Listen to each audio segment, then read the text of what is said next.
a prominent Republican senator who is not like the others. This week on Firing Line. It was something that political history said was impossible. For all intents and purposes, I was political roadkill. Alaska Senator Lisa Murkowski is serving her fourth full term, but conventional political wisdom says her career should have ended in 2010 when she lost a Republican primary to a challenger from the far right. And I announce today that I will be a write-in candidate in November for the She wasn't on the ballot, so Alaska voters had to write her name in and spell it correctly, and they did. We made history. Alaskans made history. Usually, just the threat of a primary challenge is enough to keep legislators in line. Any Republican that doesn't act on Democrat fraud should be immediately primaried and get out. But Murkowski is the exception to that rule. She writes about the freedom that gives her in the U.S. Senate in her new book. My place in the middle is often uncomfortable, sometimes lonely, but it's where I feel I belong. With unrest in the Middle East and an upcoming Senate vote on Trump's big, beautiful bill, what does Senator Lisa Murkowski say now? Firing Line with Margaret Hoover is made possible in part by Robert Granieri, the Tepper Foundation, Vanessa and Henry Cornell, the Fairweather Foundation, Peter and Mary Calico, Pritzker Military Foundation, Cliff and Laurel Asness, the Meadowlark Foundation, the Beth and Ravenel Curry Foundation, and by the following. Corporate funding is provided by Stevens, Inc. Senator Lisa Murkowski, welcome back to Firing Line. So good to be with you, Margaret. It's been a while, but thank you. Too long. Yeah. In response to President Trump's announcement to the nation this last weekend that 3 key nuclear facilities in Iran were struck, you issued a statement saying, quote, "I am encouraged by the administration's assurance that these strikes were deliberately limited in scope." Your statement also stressed Congress's role as the sole constitutional entity in the declaration of war. Yep. At what point does the administration need to consult Congress over this conflict? Well, I think if you go to the specifics of the War Powers Act, it requires a notification period to Congress, then a specific time period within which Congress acts. It is important. It is important that the commander-in-chief have the ability, the flexibility in an emergency when the security of the country is at risk to be able to move quickly. And I think this is what we saw with these precise strikes to go after Iran's nuclear capabilities. We will have the important conversation in the Senate about whether or not we move forward with War Powers Act. Should it become clear that this is moving to a more expansive or more expanded scope, if you're talking about literally boots on the ground, the role then, I think, of Congress in declaring war, I think becomes much more clear. So at this moment in time, I think there is, in fairness, much more information that we all need to have. So boots on the ground is the demarcation line for a declaration of war or consultation of Congress? It is not. It is one example of. Exactly. Okay. Yeah. The less than 24 hours after these precision and limited strikes, President Trump posted on his social media platform, quote, "If the current Iranian regime is unable to make Iran great again, why wouldn't there be regime change?" Is regime change the right policy? I don't know if regime change is the right policy. I believe that if Iran's nuclear capabilities are eliminated, I think the world is a safer place. The Senate's considering President Trump's One Big Beautiful Bill very soon. You've raised concerns about provisions of the bill. Some estimates that it would result in almost 8 million people losing their Medicaid coverage, and 40% of Alaskan children are on Medicaid, as are nearly 40% of children nationwide. Can you support a bill that doesn't ensure their coverage is protected?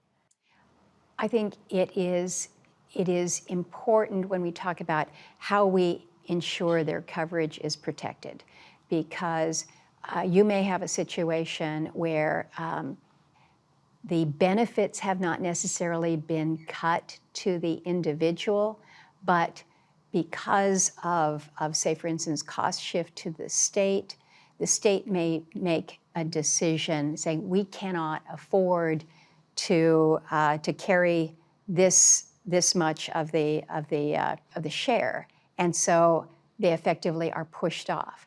So if this is what we're considering, if this is the impact of what is being considered, then you have made vulnerable people even more vulnerable. They don't necessarily get less sick or more healthy. They may just defer care. If that's the case, it sounds like you couldn't support it. Well, what I'm trying to do, and literally every day, is trying to work with those in the committees and those in leadership to try to make the bill better. Yeah. And how is it going? Well, we're making incremental progress. For instance, when it comes to workforce requirements, there are certain areas of the state of Alaska where there is very, very little employable opportunities. There just are no jobs. And so even under current SNAP workforce requirements, we have a waiver for most of the rural areas in the state of Alaska. Sounds like you're on the fence still. Well, it's more comprehensive than just getting one waiver, one flexibility. Yeah. And so this is not new. I have been trying to educate people on Alaska for the full time that I've been in the Senate. Yeah. And I think we're making some headway, but it's still hard. It's still challenging. Your new book, Far From Home, traces your career in politics and what you've learned from it. You write that one of your goals was to bridge a gap in understanding between Washington and Alaska. And I wonder, what was it about this moment now that made you feel the need to explain that gap in understanding? I wrote a book not because I'm looking to do something next, but there was a story that really began with the 2010 write-in campaign. And I realized it was not just about that moment in political history, if you will, but it was also about what has allowed me to stay in office since then. Why didn't I accept the will of those who participated in that primary and just be done, ended that career? And so there was a story there. And so we just started writing the story. It took a lot longer. It took 5 years. This has been a 5-year effort. So you said, my new book is going to be my only book, Margaret, because this is too hard. A Republican Tea Party challenger challenged you in a closed partisan primary in Alaska and beat you. The thing that is common for Republican incumbents who are beat in a primary election, closed partisan primary election, is for them to step aside, endorse the person who beat them. Mm-hmm. Republicans and Democrats. By the way, this is a standard operating procedure in American politics. And then the party rallies behind the new insurgent nominee. You chose not to do that. You explain in great detail in the book each step of your deliberation and vacillation and decision finally to run an historic write-in campaign in Alaska and in the United States, where the state of Alaska required you to spell your name correctly and fill in a bubble. Right. And any ballot that didn't have both of those two things was then eliminated. Yep. And yet, you won. That, you say, sent you back to Washington with a new sense of freedom. Why?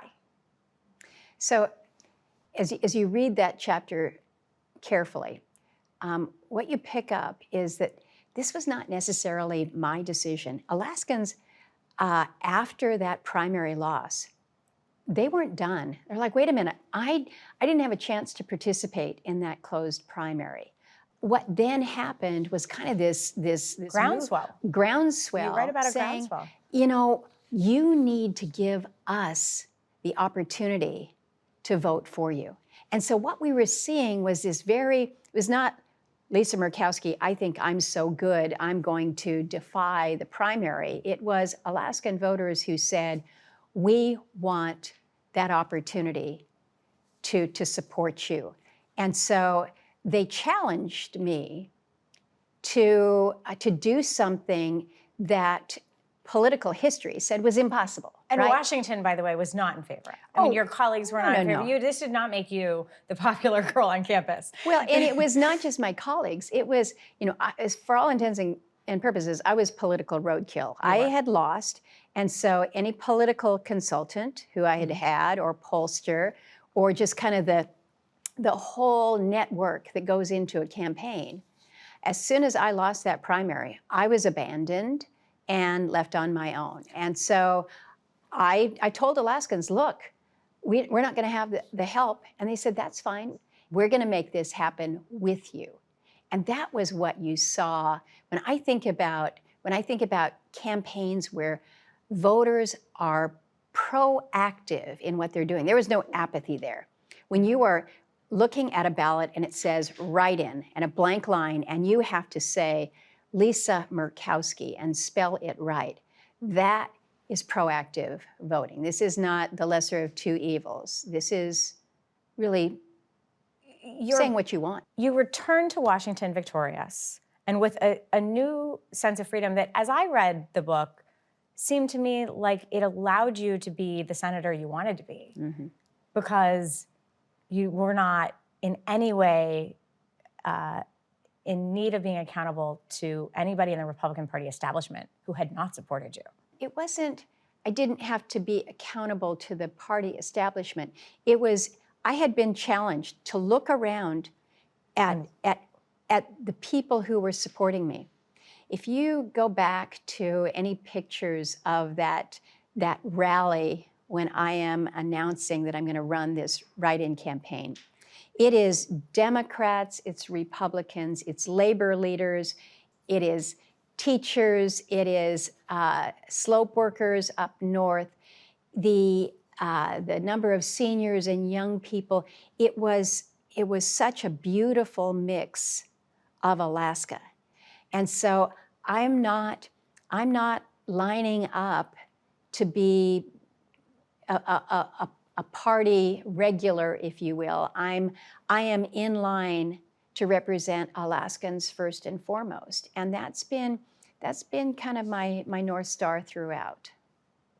I just want to bring the story forward a little bit to 2022. In the intervening years, Alaska reformed its political primary process to a top 4 open primary, and then in combination with ranked choice voting for the general. And because of these reforms, not only did you win, but you write in your book that you won with a much broader and deeper coalition than you might have previously. And you lament that 7 states had an opportunity to make these reforms that would potentially change the composition of the Senate and have maybe even returned some of your colleagues to the Senate.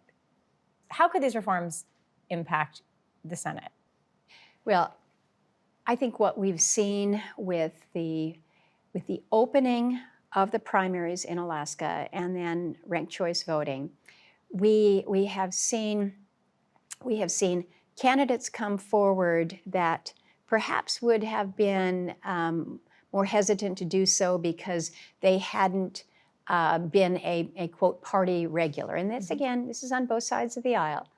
I think you saw campaigns that were a little more civil, because not only am I asking you to support me, but I might want the number 2 vote getter. I might want them to like me too, so that I can be their number 2 selection. And this changes the tenor of the race. Well, it changes the tenor of the race. And what we have seen in those states where the effort was advanced and perhaps was not successful, who's opposing it? Who is proposing it? The party regulars, the parties themselves, because they feel threatened, because they will lose power. And we've seen this play out in Alaska. Right now, we have coalitions in our state legislature. Think about what that means. That means you've got strong Democrats sitting with strong Republicans trying to work through hard issues for the benefit of all Alaskans. I think it's better governance. And will it work everywhere? Alaska is perhaps a little bit different. Some 60% of Alaskans choose not to affiliate themselves with either party. And so we've got an advantage. But I think we're instructive. I think that we can be something to look at as a way to perhaps get some of the very harsh partisan rhetoric that we're seeing, get that dialed down a bit. In 1973, William F. Buckley Jr., who was the original host of Firing Line, as you know, hosted a discussion about reforming the primary election system in Texas. Okay. And one of his guests was a journalist, Ronnie Duggar. He made the case for rethinking the two-party system entirely. Let's take a look. I'm not inclined to fixate on a two-party system. I don't think it's anything like a cure-all. I think maybe the incumbent office holders often have vested interests in telling us this is the sacred way to proceed in the United States because they're incumbent office holders. But I don't think it's so. There was that chapter in your book called Voters Prove We Don't Need Parties. And you write, the two parties deeply ingrained in every state are threatened by changes and have the machines to fight back. It sounds like you're saying the political parties are undermining real democracy. I think they're holding on to what they have. It's substantial power, and I think we're seeing that be built out even more when those who would kind of dare to cross the line, whether it's in the middle or explore something different, get shut down pretty quick. Would you have that perspective, and would you be able to think about it and advocate this way had you not been sort of liberated the way you write about? From the experience of your own open primaries and your independent writing campaign? Yeah. You know, because I think we have a tendency to just kind of get sucked into what we know, and we fail to think about what else might even be possible. Yeah. And I have thought about what might be possible. Yeah. And you've experienced it. Well, and my place in the middle is often uncomfortable, sometimes lonely, but it's where I feel I belong. As odd as that is, I belong in a place that's uncomfortable and lonely. What does that say about me? What does it say about our political system? Well, That the way you can yeah, represent the majority of Alaskans is totally at odds with the way we've set up our political primaries. Well, you mentioned one of the chapters in my books. One of the other chapters in my books is kind of the family motto: if there's a harder way, we'll find it. And sometimes I feel like I'm living that out in my political life as well. Well, you are a Republican senator who supports public broadcasting and Yes. Public media. Yes. As a Republican on PBS to a Republican senator who supports PBS, I want to ask you about this rescission package that has been sent up to the Hill. This, of course, is a bill that would, if passed, take back over $9 billion, about $1 billion approximately, which has been already allocated to public broadcasting. I find that when I talk to people about PBS, many don't realize that of those federal dollars, about 70% go to local stations, including rural stations like in your state, to pay for emergency broadcasting and childhood education, especially important in a state like Alaska where 60% of 3- and 4-year-olds don't go to preschool. And that early childhood education often comes from public broadcasting. Do you find that other Republicans are sympathetic to this message or even understand it? I think certainly those that are from rural states or have significant rural populations get it. And I have tried to relay to them that it's not just, having a nice program on Saturday morning to listen to, but it is, in many instances, it's about your livelihoods. Down in Bethel, that broadcasts out to 50 some odd little river villages. Every morning at 8:40 during the spring, they give the ice breakup forecast so that people know where the ice may be breaking up and how it's going to push down the river and whether or not it's going to flood my community. These are things that for Alaskans are not nice to haves, but really vital to have. The rescission package has a deadline in terms of when it has to be voted on. Right. But there's a lot of other business before the Senate by then. Is it possible that the Senate will run out of time before it can consider it? Yes.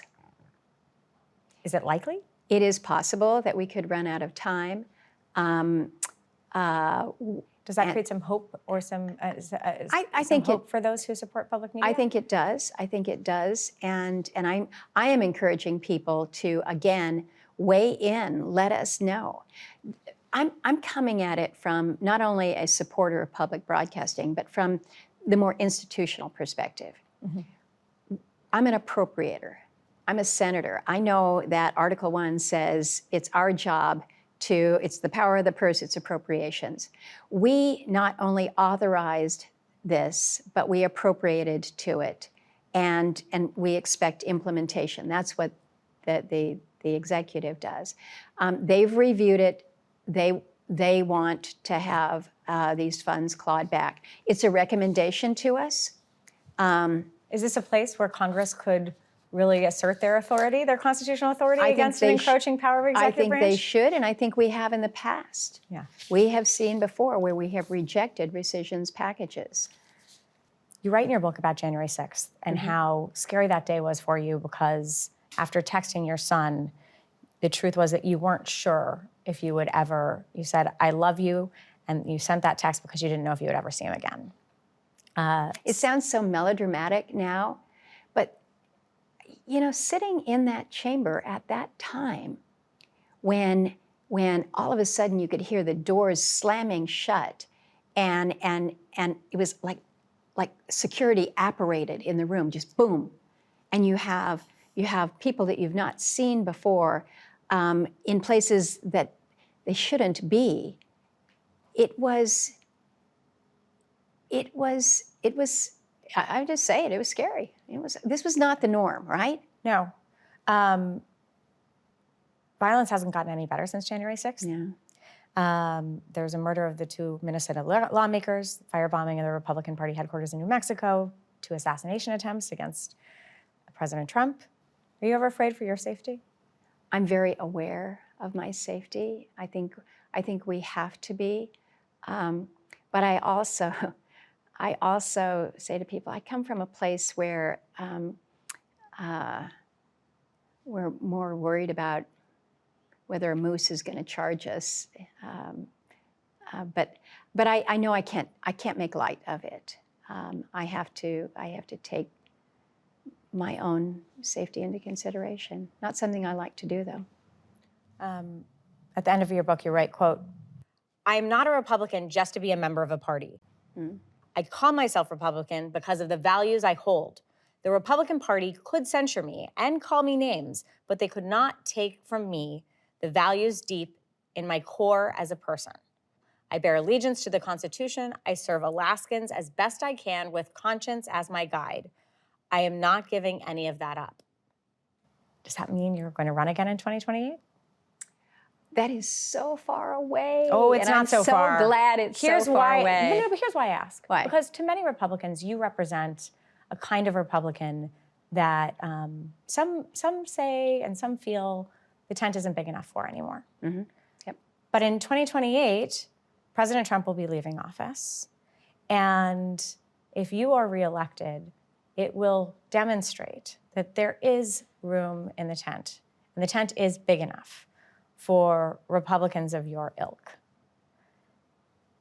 to be a placeholder for those kind of values that actually have represented the party for a very long time, despite the recent political realignment. Which is why I ask, are you really not giving up?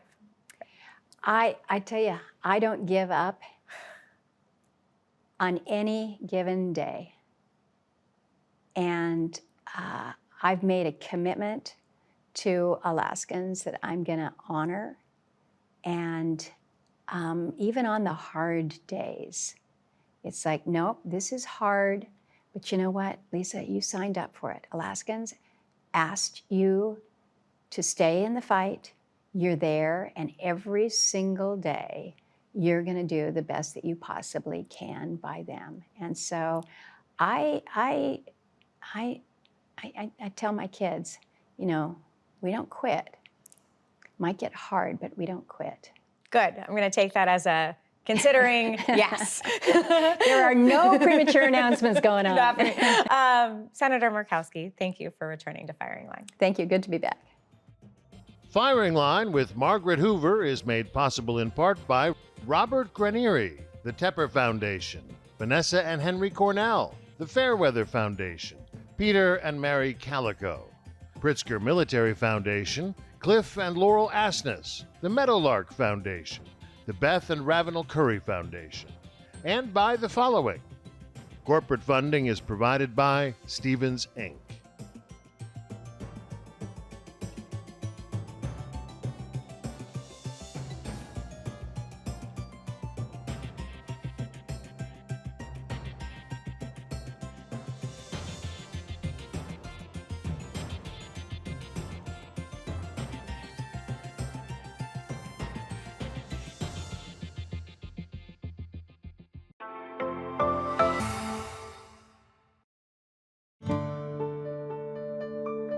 You're watching PBS.